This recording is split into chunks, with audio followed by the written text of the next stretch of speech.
So welcome to the Structural Modeling Video Conference for April 4th, 2020. Today, Kevin Dye will continue the further discussion of group inquiry methods. So Kevin, take it away. Okay, so we've been having discussions about doing some applications around the software for interpretive structural modeling. Other names for that is Cognoscope and structured dialogic design, and one that Tom helped coin as a future name for a project based on the idea of bringing people together in a musical. Well, do you remember the name you had for that, Tom? I do not remember the name I had for that. I think it was Concertina. Oh, yeah. That was a name that was a name for the process that was being developed online by in Cyprus. Right. So the Future World Center had assembled a consortium of university professors and companies to develop a future version of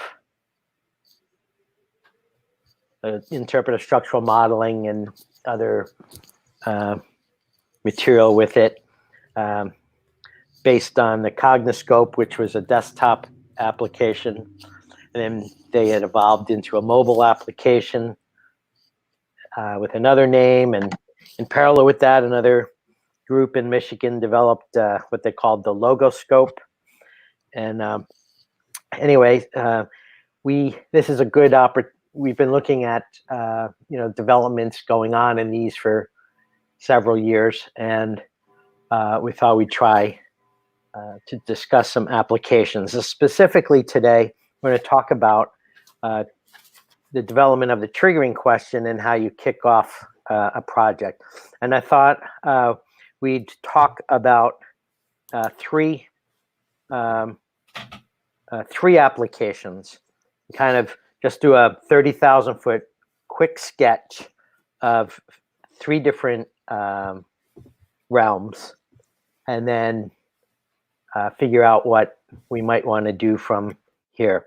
First, I thought we would talk about the relationship of the systems science and systems engineering that Janet Singer is really the best expert on in this group. She had forwarded a piece of work by someone in the team that's doing that. And the second thing I thought we would talk about is the Peter Tuttenham's marine science, coordinating a global marine science initiative. And then the third aspect, third application I thought we might consider is what would it look like to develop structured dialogue for people at different levels of society to address the current dilemma we're in with the coronavirus.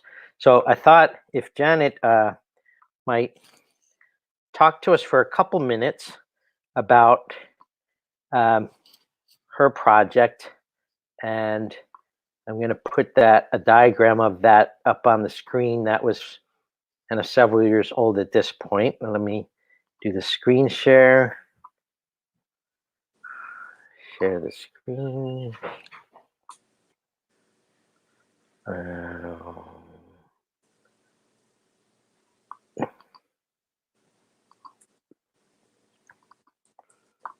Okay.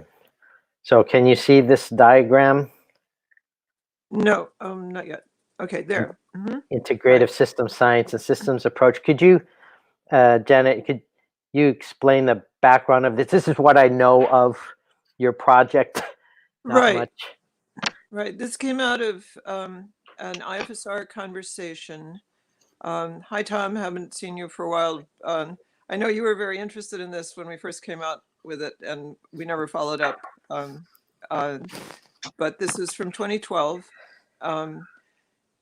the question that was posed to the group was, what is the relationship between systems science, systems thinking, and systems approaches to practice? And it was a working group of 10 people, most of whom were engineers. I do not have I have some engineering schooling, but haven't worked as an engineer. And what we came up with here was they were hoping for some kind of flow chart that would give more specificity, and this is what we came up with that showed loosely how these things are related.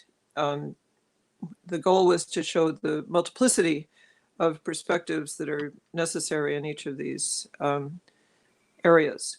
So we call this a systems praxis framework.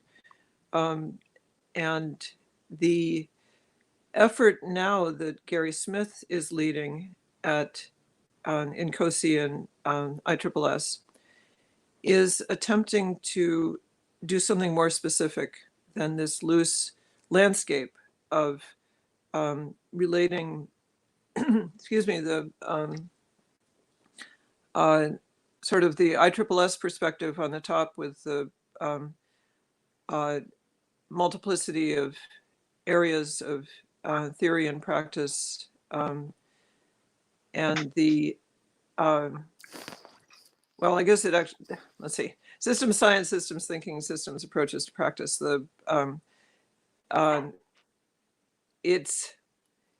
This was not meant to be a real flowchart. It was meant to be an impressionistic landscape, so that people could see that there were other areas that complemented possibly their own way of thinking about things. Right.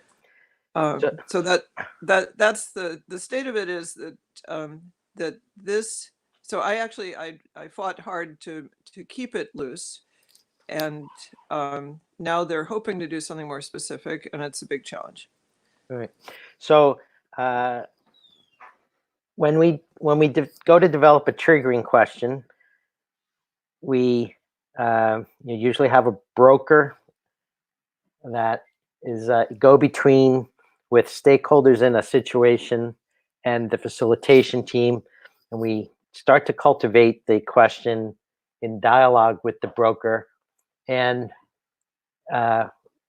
often try to delay being specific about that until after we've talked to a lot of different people, at least a dozen, hopefully, dozen to 20 if you have a lot of time and money. But we try to get conflicting perspectives even. And we also want to look at a lot of literature, and many problems that we end up addressing, there's already a huge literature base on. And but if it's a type of problem we're used to dealing with, it's things that span multiple disciplines and journals, and they're not talking to each other and so forth. And so the thing, so that's usually the way it goes: interviews and literature review and dialogue with the broker, and we evolve and try to simulate how the broker thinks different types of stakeholders would answer the question. Then we realize the question is too ambiguous, or there's two different questions and so forth, and it evolves. And then we test out the question with a sample of representative stakeholders or participants. However, there has been some occasions where instead of the triggering question being based on interviews and literature review, it's based on a prototype, an actual product, and we put the product right in the middle of the table and said that is the background research for the triggering question, this prototype of a product. We did that, Tom and I did a project like that in Northern Ireland, where the background was reduced to, we had a mock-up of what we were trying to do as a product, and we wanted to come up with a project plan, and we involved about a dozen different disciplines to talk about it. So the trigger, I don't like that word anymore for over a decade for obvious reasons, but this is Warfield's word, triggering. The triggering was initiated by the prototype. And what I like about this diagram is it's got many different perspectives and conflicting ways of doing things all built into the diagram and in a loose way. And that's how we typically are establishing the context for going after the triggering question. Now I'm going to share a different screen.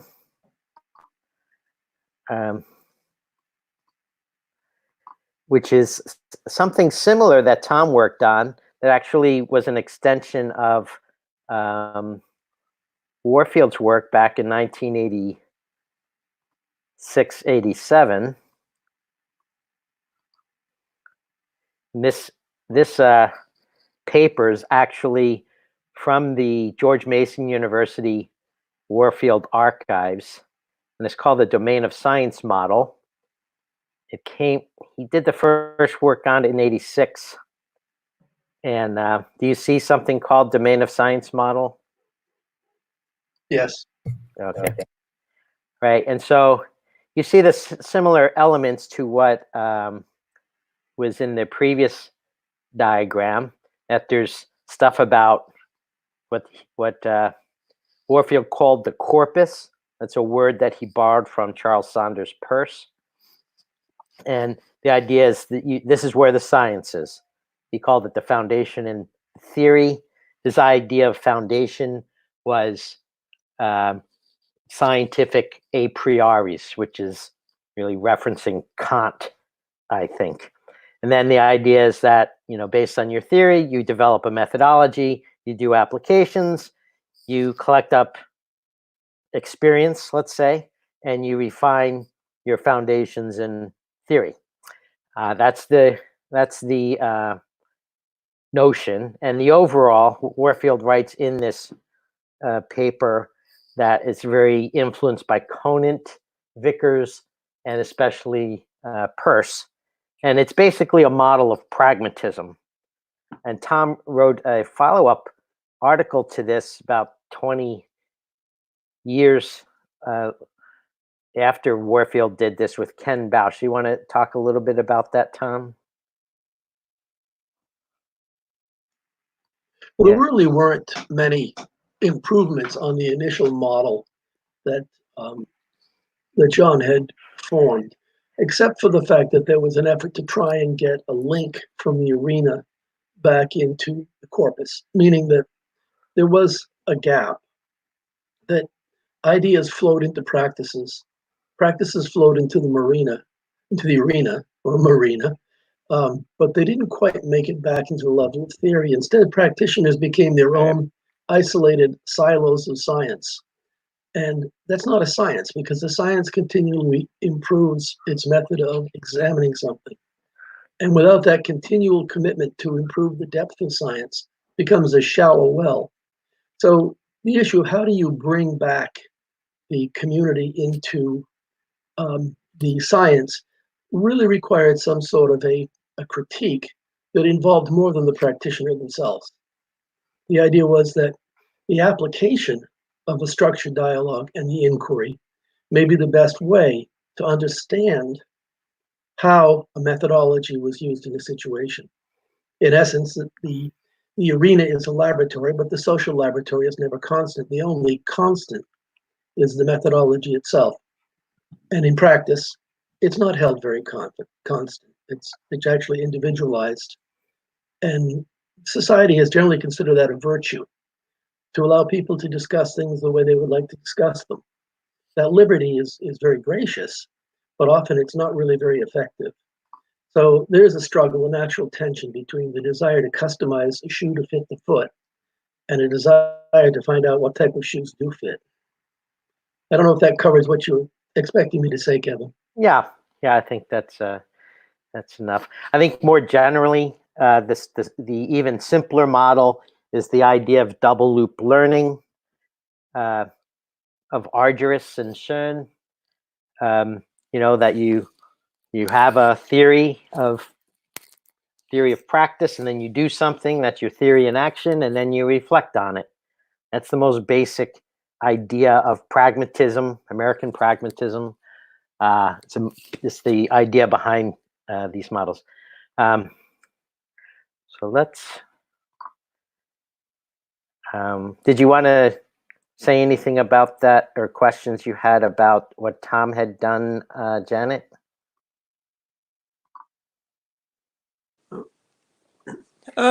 Excuse me, no, but I do think that that perspective where the methodology is the what is stable at some perspective is the promising one. That is the way to tolerate all the looseness and yet have coherence. Right. So I'm going to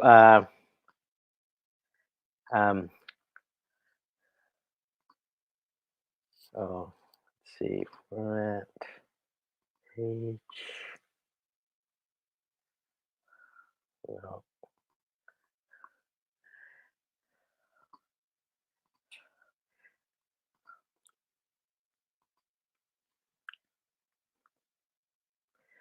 Okay, so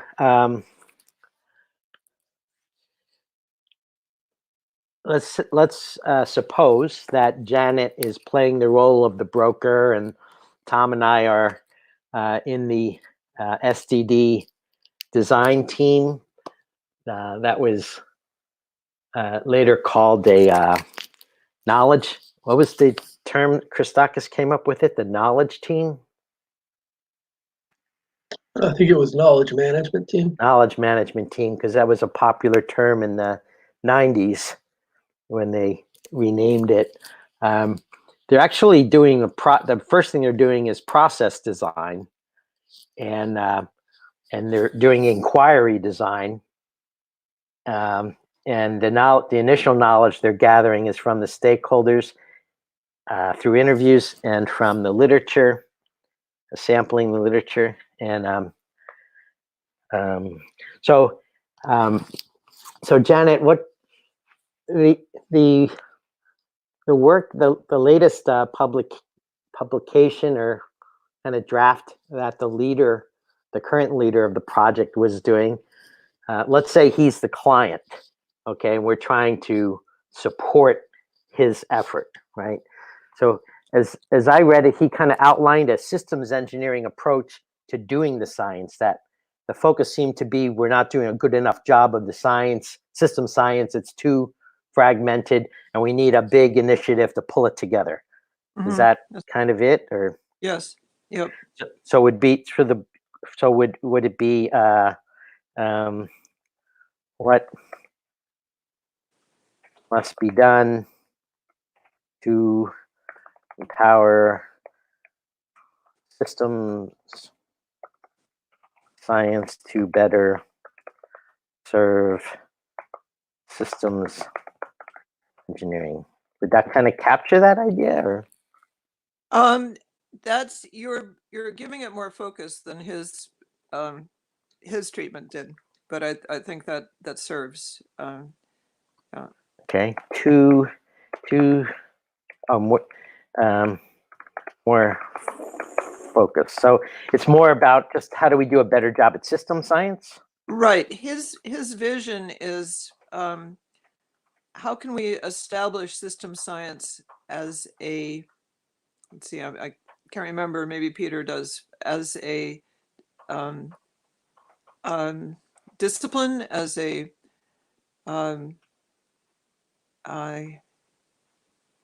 yeah, that's good. Who are we talking about? Who's Gary? This is Gary. Gary's. Well, he uses the term system science enterprise As an enterprise, right? But what is that? Yeah. Yeah, but I mean, he's working very specifically. I think. Well, he's working generally in system science, and sort of is attempting to do some work to bring one voice to the whole system science, and he's calling it an enterprise. Mm-hmm. Right. I think your first version there, Kevin. Yeah.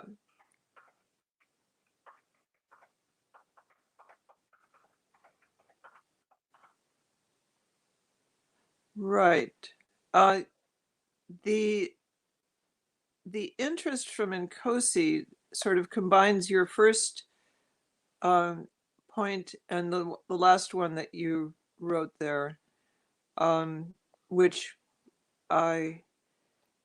is how can systems science how can the core of system science be made accessible to systems engineers? So that idea of one voice is interesting. Well, that's language I use Mhm. because I guess from my corporate days where you talk about one clear voice, you Right. know, and that's how I sort of got into this in this sort of latest 4 or 5 years, as you know. And my focus is not so much only thinking about systems engineers, but more the broader topic of systems literacy. And I guess my question is, what should every high school graduate know about systems when they graduate? Something along those lines. Right. Which is a parallel to what we did with ocean literacy, where it was what should every student know when they leave school about the ocean. And so there's a parallel there with systems, think science or systems literacy in the Right. book. So there's like one. Well, we're taking this in a slightly different direction than Gary. So Gary is interested in this establishment of system science as a discipline. He studied chemistry, and he keeps talking about how we need to go from the alchemy phase to the chemistry phase. Yeah, talk about Um, systemery. Systemery. Yeah. Peter and I are sort of more. What are the core ideas that an engineer should know about system science, or Peter's version, what are the core ideas that a high school student should know? So I don't know. We're sort of we're mingling multiple different agendas here. Janet, you sent out a list, and number 21 on that list is SE is too process oriented, system science too broad. We need a stronger technical foundation. Yeah, that's a very good one. Right. Yeah, so I had sent out. Wait, could I kind of missed that, and SE is too process oriented.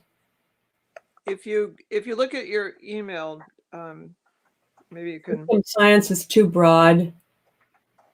We need a stronger technical foundation.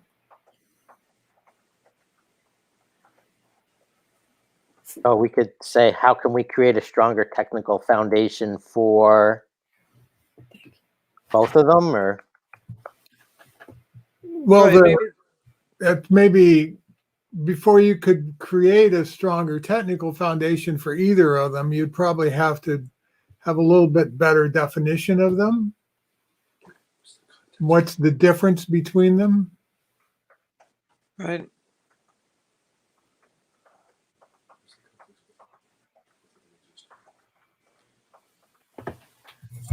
Can I ask for a clarification?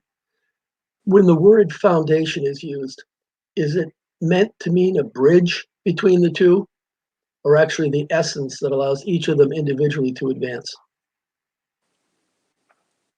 That's a good question. That is open. Yeah, it's, Well, I think the systems engineers use foundation, and what they, my impression, understanding, observation is that they feel that the systems engineers do not have a solid grounding foundation. They can't point to an evolved science in as direct and clear way that they feel they should be able to. Right. Well, if you That look at the- the definition of engineering, the application of mathematics and science for the betterment of mankind. So essentially, the engineering itself, fundamentally, whatever kind of engineering, is basically has a component of science in it. And so the implication to me is that the systems engineers are saying, oh, we don't have a highly developed systems science to support our systems engineering. That's right. Right. And I'm sensing this to be like the Victorian natural history time, when the application area was, if we might call it, if you'll excuse the term, gentlemen hobbyists. And in order to get together around things so practical as taxonomy, the critical bridge were exemplars rather than theories. There were specific models that allowed a language to proceed. And the theory could talk to a specific codified exemplar. And in the arena, practitioners could talk about their variants from a specific exemplar. I think that the whole notion of taxonomy evolved as exemplars were created and manipulated in theories of cladistics and dendrograms and things of that sort, which I don't think actually directly enters into the arena. It's more that the exemplars are communicated from a science base, and that tends to link the two. Yeah, Right. that's a very good point, and I think it has to do with information density. So if you have an example in context, then that communicates a tremendous amount of information that doesn't have to be encoded into some linear prose or some mathematical form to express it. And the attributes and properties that are associated with that specific example or that specific canonical form, basically, then is used to compare everything else to. And that's a tremendous compression of information using that approach. I've always thought that was well, when I was at Boeing, right? So I always thought of the engineering building that's sending instructions to the factory that's building the airplane, right? And the breakdown, the difference between what they built in the factory, a specific physical part, that information can't flow back to engineering because there's just too much. And so the idea of using an example is and a set of examples or a graded range of examples would be probably very effective. Patterns. Right. Well, pattern is not necessarily an example. It's abstracted from the example. So there's one example could encode a million patterns. Okay, so one of the, as we've had the dialogue going now, you've seen I've kind of devolved from being able to formulate questions on the fly to tracking key phrases and terms. And so information compression, canonical forms, gentleman science, exemplars, patterns, those are keywords that came up in the last 2 minutes. And one way I started, the way we used to do this, we looked at a lot of literature, and when the Adobe Reader Pro came out back in the, 15, 16 years ago, I could take a library of PDFs and search them by keywords, and it would go through all of the a couple thousand papers in a matter of minutes, and I could start looking at what were where terms showed up. But if you wanted to see the frequency of terms, they had an analysis tool that was used for creating glossaries that you could use for term identification.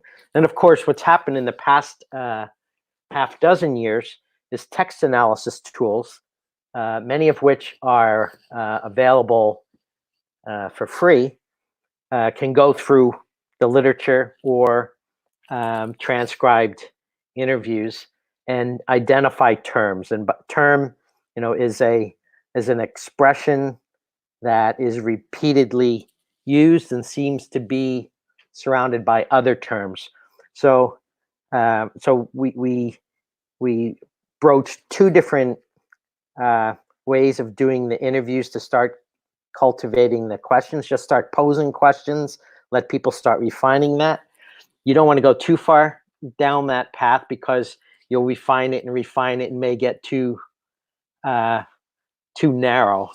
And so here we're starting to bring in, how do we, what are some other models in people's heads or metaphors? And maybe Tom is a master of metaphor. Maybe he can elicit metaphors from the group. One you mentioned, I don't know if I quite caught it. You talked about the connection was exemplars rather than foundations. Did I capture that right? That's what I was trying to infer, is that much like an example of a taxonomy was workable in the arena, but the theory behind how the taxonomy was constructed was really not of particular value because it became debatable more than usable. And so an example of a prototype, if you will, gives you something to talk across. So where engineers might be overwhelmed with a massive exchange of unassembled and assemblable components, they can look at a specific prototype and make very pointed comments. So I think this is a languaging challenge. Yeah. Can I say one thing about foundations? For a long time we struggled with the idea of foundations, being post-foundational pragmatists. But I think it might have even been Hall who made the point about if you use the metaphor of foundations as being something that you can build on, then it's not foundational in a dogmatic sense, but foundational in a pragmatic sense. I can appreciate that as I understand it. Mm-hmm. But I think what's lost is some referential transparency to what the foundation is. So anything that anyone builds on becomes it's transparent, whether or not they're effectively able to communicate it. I don't understand the discussion that you're referring to, so I want to profess my ignorance first. Mm-hmm. Mm-hmm. So I'm going to just pause here for a second. So now we have some specific terms that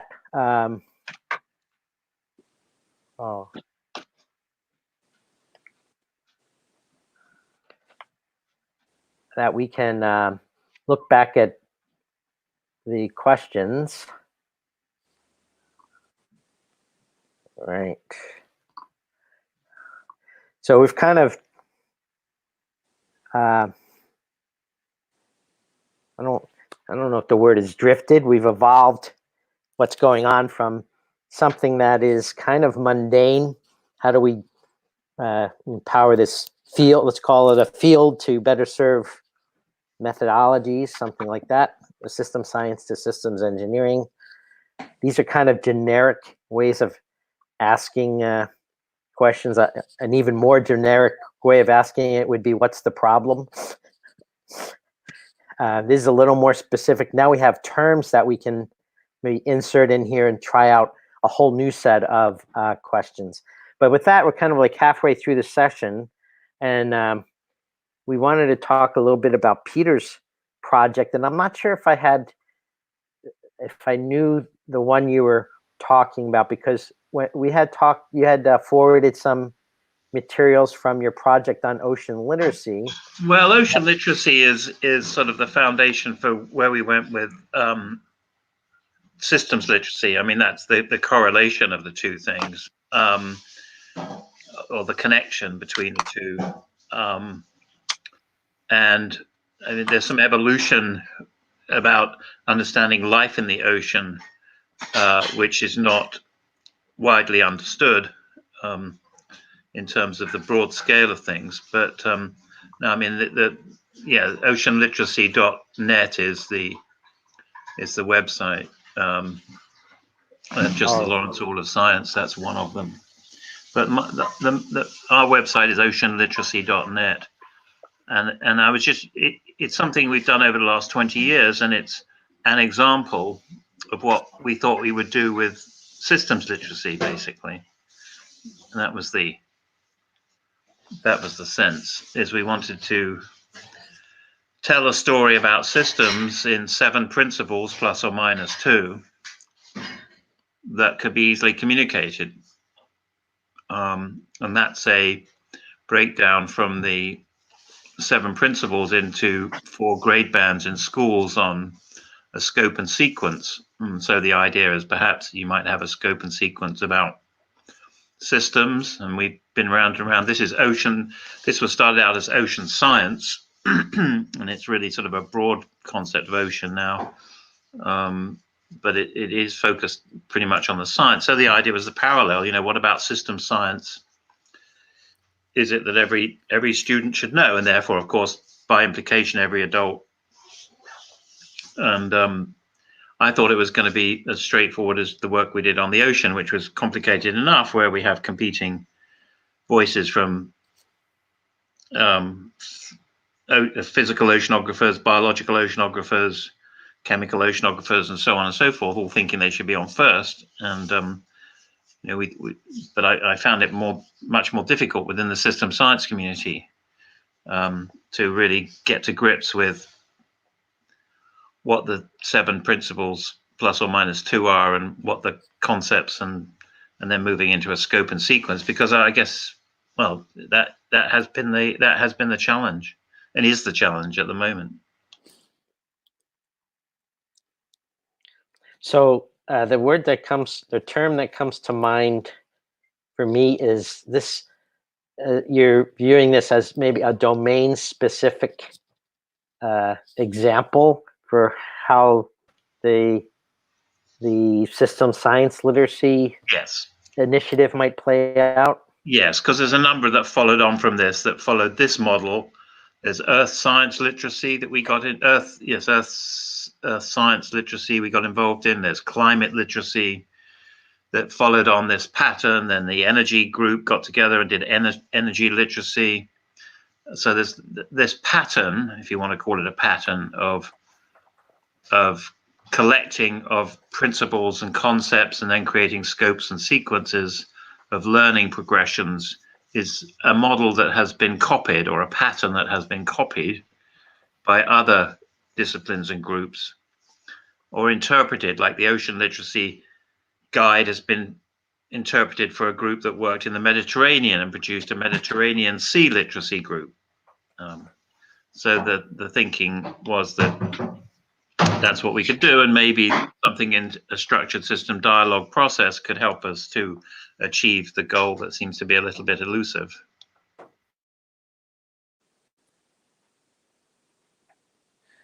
So this gets to what Joe was saying also about exemplars, that, as we've discussed at length in the other literacy efforts, it's clear what what empirical content or what phenomena you're talking about. Whereas it also gets at what Tom was saying about collecting and studying. What are you collecting and studying in system science? what are the phenomena, is challenging because it's abstract. Yeah, the idea that comes to mind for me about that is Thomas Kuhn's definition of what constitutes a science. And he has I don't know, like 7 aspects of it. He's, of course, a historian. And one of his key ways he characterizes whether something is a science or not is whether there's an agreement on a common problem and the emergence of a common language about it. And I think that's closely related, to this. Right.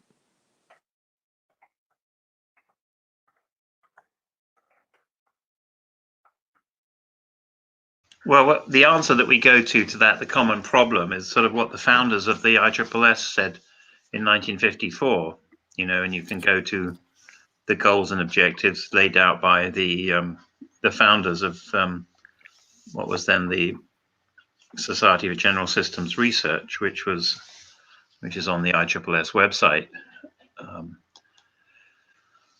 not sure if that's helpful at the moment, but we've certainly been looking at some of the founding ideas, essentially to, and there's 4 bullets on the website to investigate the isomorphy of concepts, laws, and models in various fields and to help in useful transfers from one field to another, the development of adequate theoretical models in areas which lack them, to eliminate the duplication of theoretical efforts in different fields, and to promote the unity of science through improving the communication among specialists. Now,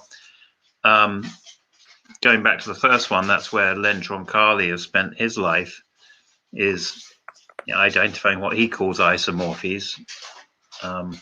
What's the name, Len? Len, Len Troncali, Tron. Oh, Troncali, yeah. Yeah, Cale.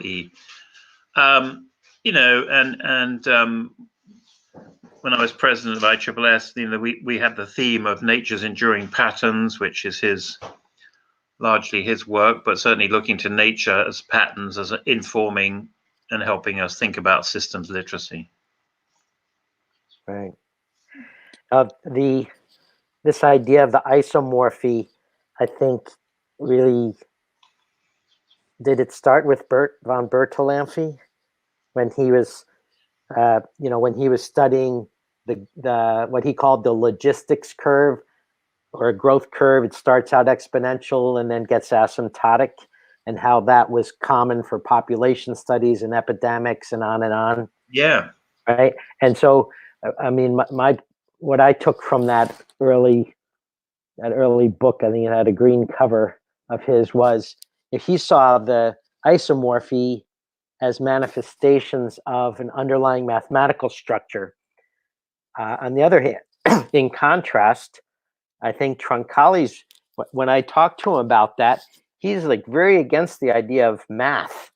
Well, exactly. Well, now you're beginning to get the, and then there's people that say, well, we don't want to talk about math and we don't want to talk about biology. We want to talk about human systems, and they're different too, in how we understand what systems means and how, our perception of what a system is important. So literally we spent, and Janet can say just as much. I mean, Janet's been on this trail for much longer than I have, in a sense, in terms of the focus of their work, the Singer's work. But I've found it quite challenging to bring these different perspectives anywhere close. What's the word to contrast Troncali's stance? Because he's certainly done so much towards, the similar end, but really saying, no, you're not going to find it in math, what I'm looking for. But what is the word to describe his approach? Did you say patterns or? Well, yeah, he has a phrase for it, right? He's called it nature's enduring patterns, because he's looked across natural systems for patterns that repeat, and processes that he's identified as process theories. Right. He's looking at substantive empirical evidence. Exactly, as a pure scientist would. Exactly. Right. And so he's looking at that, and he's not mapping it back to mathematics. He's not generalizing it back to mathematics.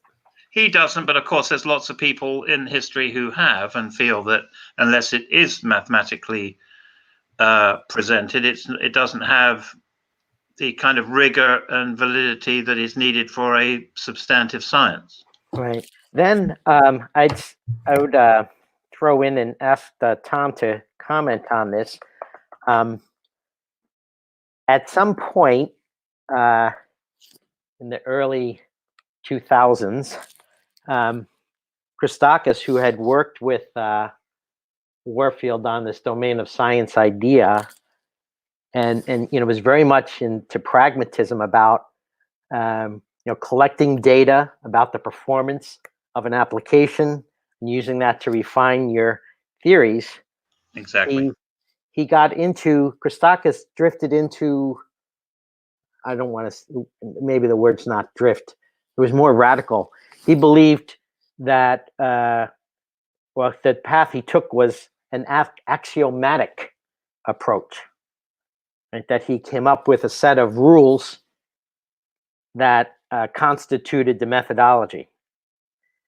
And that was the first big break. And the funny thing is, those rules didn't exist before they created the methodology. I'm talking about STD, not all of system science.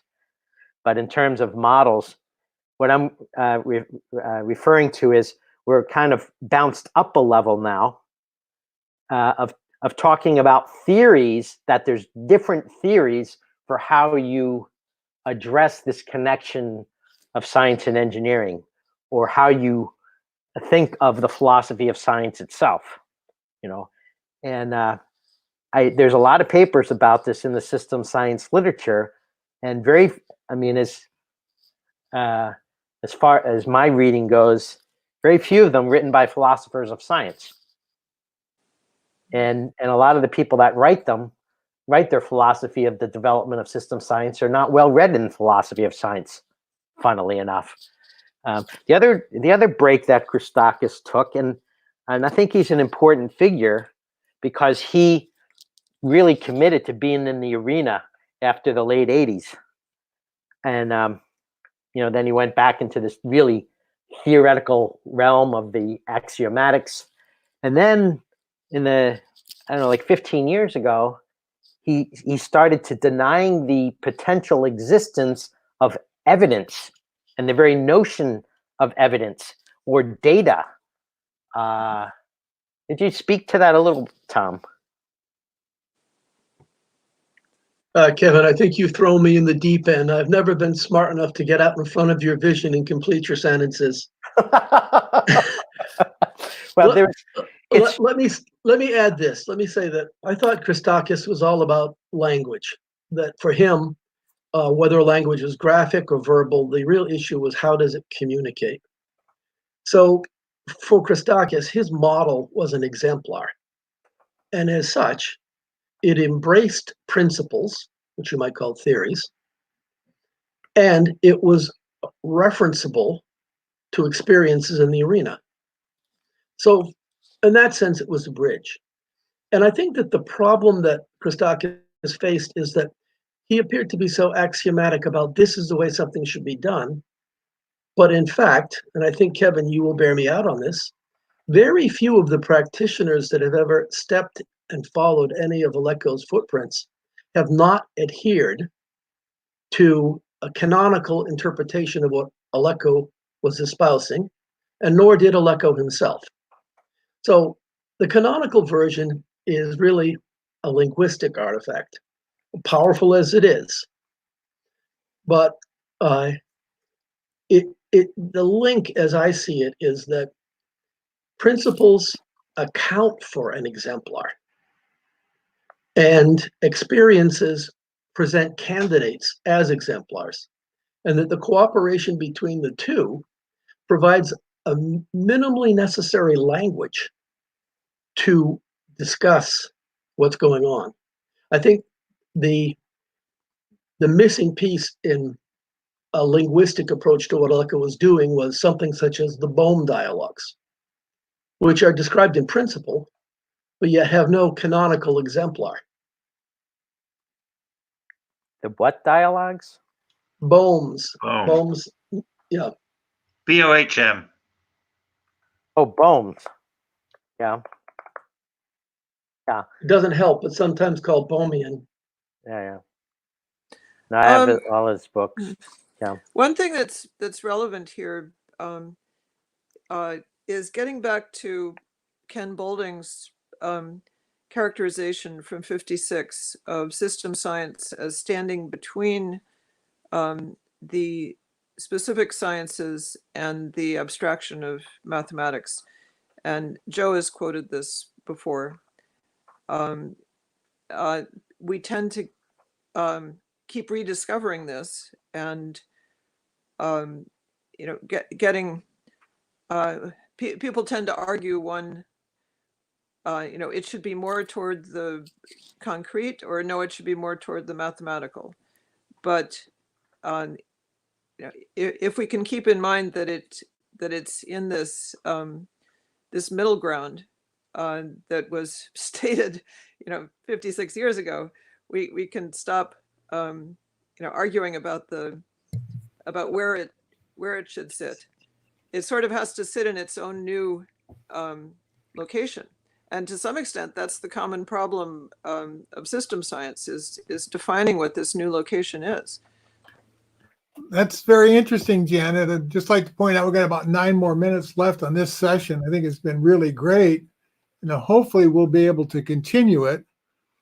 We did do a couple of papers on analysis of that work from 56.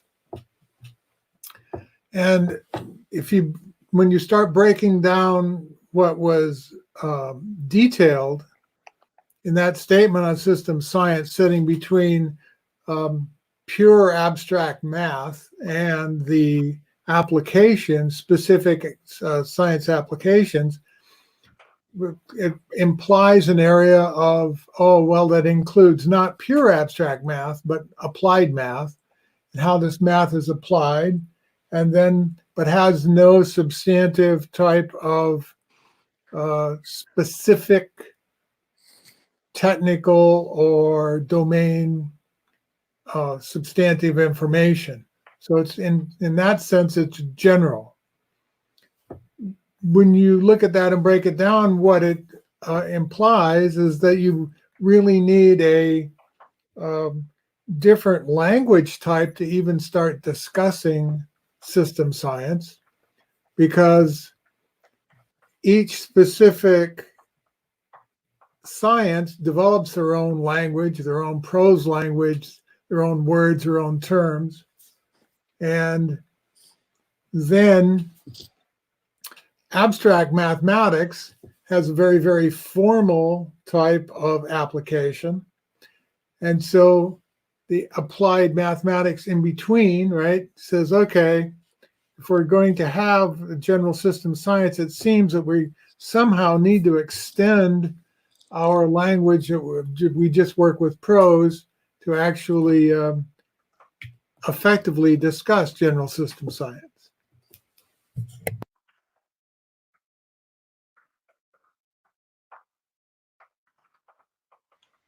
Yeah, and that's, I think, that would be worth digging into a bit more, particularly with your natural language processing types and your AMEI matrix. And I've wondered how we could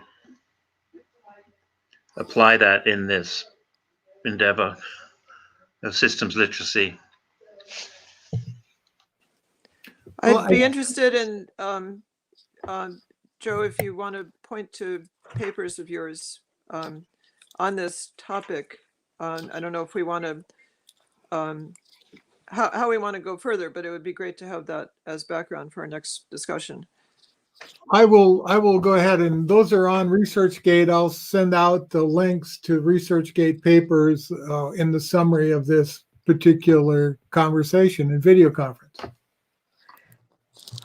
Okay, so we're just bring this discussion to a pause, and so we, spent the better part of an hour having an initial dialogue about the triggering question. We kind of drifted into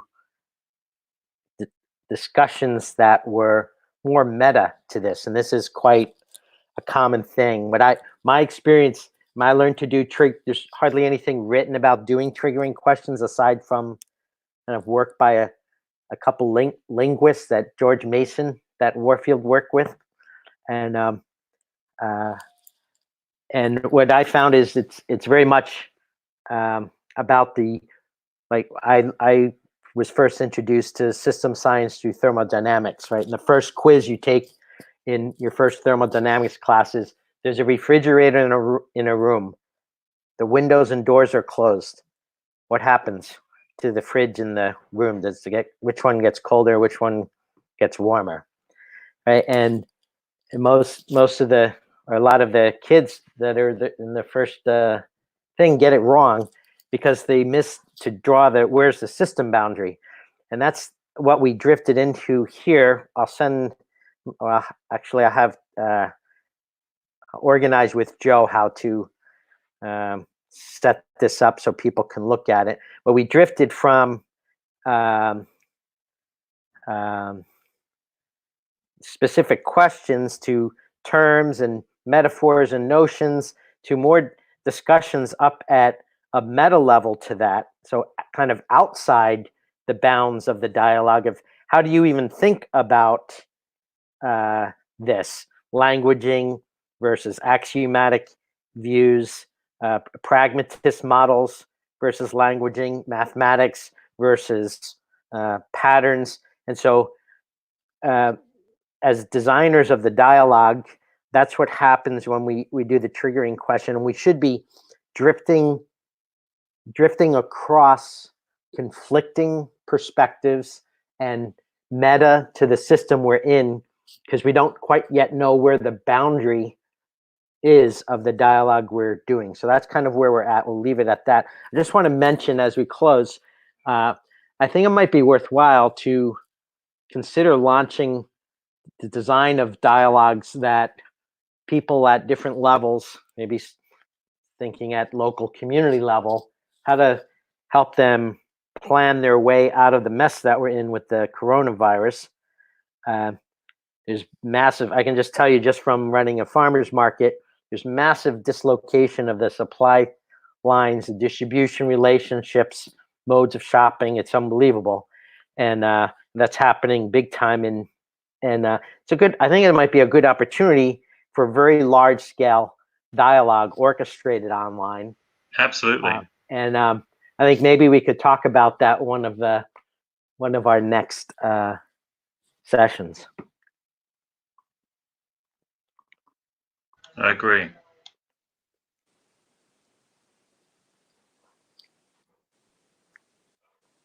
Yeah, this is very helpful.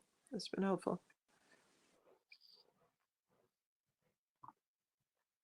Yeah, thank you all.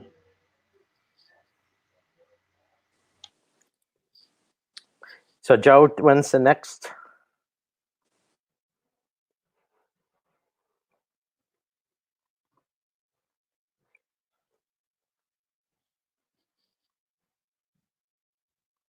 Did I turn?